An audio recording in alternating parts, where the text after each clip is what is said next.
1864, Weston, West Virginia. The Civil War was tearing America apart when construction finished on a towering Gothic fortress, the Trans-Allegheny Lunatic Asylum.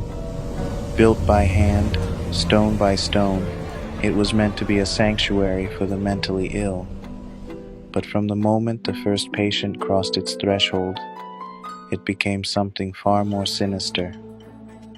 Designed to hold just 250 patients, the asylum was meant to provide peace and healing.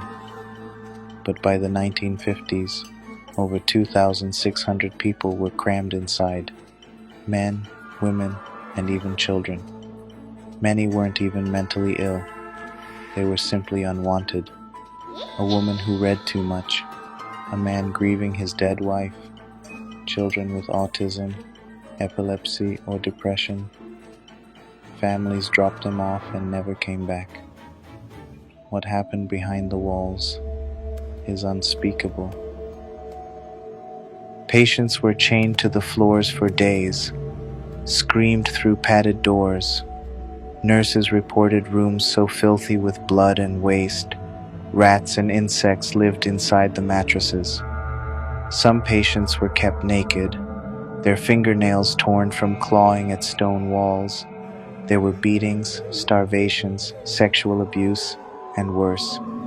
In the 1950s, the horror reached a peak. Under the now notorious Dr. Walter Freeman, the asylum became a testing ground for his obsession, the ice pick lobotomy. Using a kitchen ice pick and a hammer, Freeman drove the spike into the corner of the eye socket, through the skull, and into the brain, then swirled it around. He performed thousands of these procedures, often without anesthesia. Patients emerged catatonic, drooling, or permanently disabled. Many died on the table.